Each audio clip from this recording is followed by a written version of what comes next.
जय श्री कृष्ण, जय श्री राधे। दरिद्रता की भस्म। आज एक और कथा के साथ। एक बार की बात है, एक गांव में एक निर्धन ब्राह्मण अपने बड़े परिवार के साथ रहा करता था। पढ़ा लिखा न होने के कारण घर में रोटी रोजी के लिए भी कमी होती रहती थी। वह घोर परिश्रम किया करता था, किंतु फिर भी वह अपनी दीनहीन दशा को बदल न सका। एक दिन उसकी धर्मपत्नी ने कहा, जो कि बुद्धिमान थी, पंडित से कहा कि सुनने में आया है कि धारा नगरी के नरेश राजा भोज पंडितों का बहुत सम्मान करते हैं। दरिद्र और असहाय ब्राह्मण उसके यहाँ जाकर दान दक्षिणा पाते हैं, अपने दुखों को दूर करते हैं। हमारे बच्चों के पास भी वस्त्र नहीं है। मेरे पास फटी पुरानी धोती है, जिसमें भी बहुत सी थेगड़ियाँ लगी हुई हैं। हमारी दीन दिशा को मिटाने का कुछ प्रयास हमें भी करना चाहिए। आप राजा भोज के पास जाइए और उन्हें आशीर्वाद दीजिए। वे अवश्य ही आपको दक्षिणा दे करके आपकी सहायता करेंगे। पंडित जी बोले कि शास्त्रों में लिखा है कि राजा के यहाँ या देव मंदिर में, गुरु के यहाँ, ज्योतिष, वैद्य और मित्र के यहाँ खाली हाथ नहीं जाना चाहिए, क्योंकि फल से ही फल होता है। इस तरह मन में विचार करने लगा कि धन तो है नहीं जो कुछ खर्च करके उनके लिए कुछ ले जा सकता। तभी उस ब्राह्मण की पत्नी कहीं से गन्ने के कुछ टुकड़े ले आई और उन्हें एक जीर्ण शीर्ण कपड़े के रुमाल से बांधकर पंडित जी से बोली, अब आप इसे भेंट को ले जा करके राजा को दो। आपकी यात्रा मंगलकारी हो सिद्ध होगी। पंडित जी अब प्रसन्न थे। भेंट को लेकर धारा नगरी की ओर चल दिए। दोपहर में वहाँ पहुँचे तो पहुँच के राज्यसभा के बीच में पहुँचने ही वाले थे कि सूचना मिली कि राज्यसभा का तो अवकाश हो गया दोपहर का। वहाँ के जो प्रतिहारी थे उन्होंने बताया पंडित जी से कि महाराज विश्राम कर रहे हैं, 3 बजे राज्यसभा फिर से जुड़ेगी, तब आप महाराज से भेंट कर लेना। पंडित जी बेचारे भूखे प्यासे थके मांदे तो थे ही, एक घने पेड़ की छाँव के नीचे बैठ गए। तत्काल उनको नींद आ गई और सो गए। उनके गन्ने की पोटली उनके पास ही रखी थी कि अचानक कुछ शरारती बच्चे वहाँ खेलते कूदते आ गए और उन्होंने वो गन्ने की पोटली को तो ले लिया और उसके स्थान पर लकड़ी के छोटे छोटे टुकड़े रख दिए। कुछ समय के बाद महाराज आए और राज्यसभा दोबारा से शुरू हो गई। विद्वानों से भर गई। तभी उन शरारती लड़कों ने ही पंडित जी को उठाया, जगाया और कहा, राज्यसभा भर गई है, महाराज आ गए हैं, उठिए और जाकर भेंट कर लीजिए।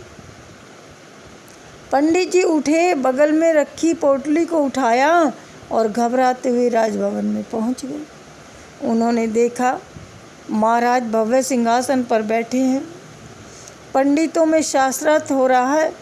पंडित जी ने भी जाकर स्वास्ति कहकर महाराज को आशीर्वाद दिया और भेंट में लाई हुई पोटली खोलकर राजा के सामने रख दी। अब मेज पर लकड़ी के टुकड़े देख पंडित जी तो भयभीत हो गए और सोचने लगे कि हाय भाग्य, लाया तो गन्ने के टुकड़े था और हो गई ये सूखी लकड़ियाँ। इधर महाराज भी क्रोधित हो गए और महाराज जी क्रोधित होकर सोचने लगे कि ये कैसा ब्राह्मण है जो भेंट में चंद सूखी लकड़ियाँ ले आया। यह तो बड़ा अपशगुन है, कुछ अनिष्ट होने वाला है। ये सोचकर गुस्से में राजा ने मंत्री से कहा, इस पंडित को दरबार से बाहर निकाल दो। पंडित जी के होश ठिकाने नहीं थे बेचारे के। वे अपने भाग्य को कोस रहे थे। महाकवि कालिदास भी वहीं पर बैठे थे। उन्होंने पंडित की मुख आकृति को देखा तथा राजा के क्रोध को देखकर महाराज से कहा, हे राजन, आप क्रोधित क्यों हैं? राजा ने कहा, ये मूर्ख ब्राह्मण सूखी लकड़ी लाकर हमें दे रहा है।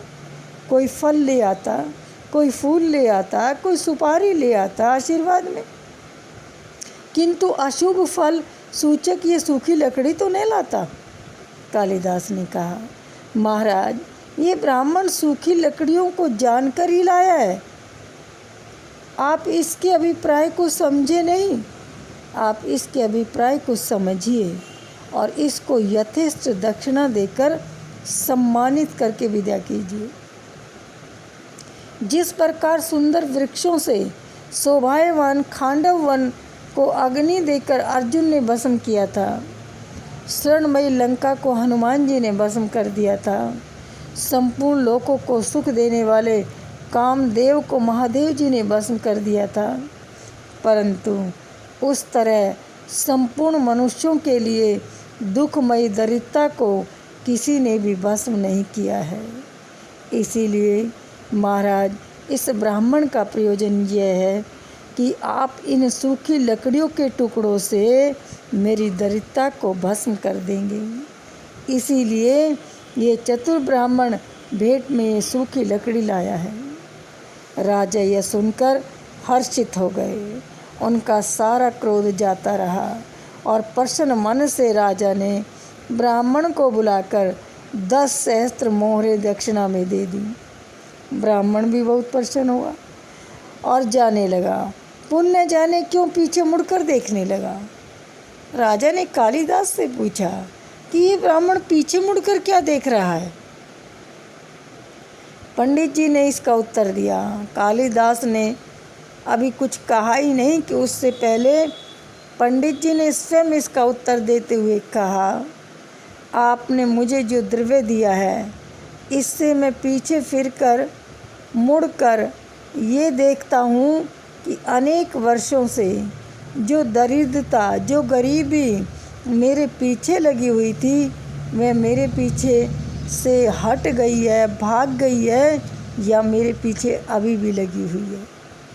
ये सुनकर सब सभासद सदस्य हंसने लगे। देखो, बुद्धिमता से बुद्धिमान लोग सहज में ही बड़े बड़े कार्यों को कर देते हैं। बुद्धि सरलता से बड़े बड़े कार्यों को करने में सक्षम होती है।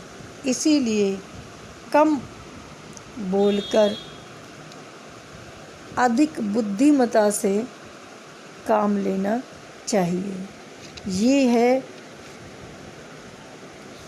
दरिद्रता की भस्म।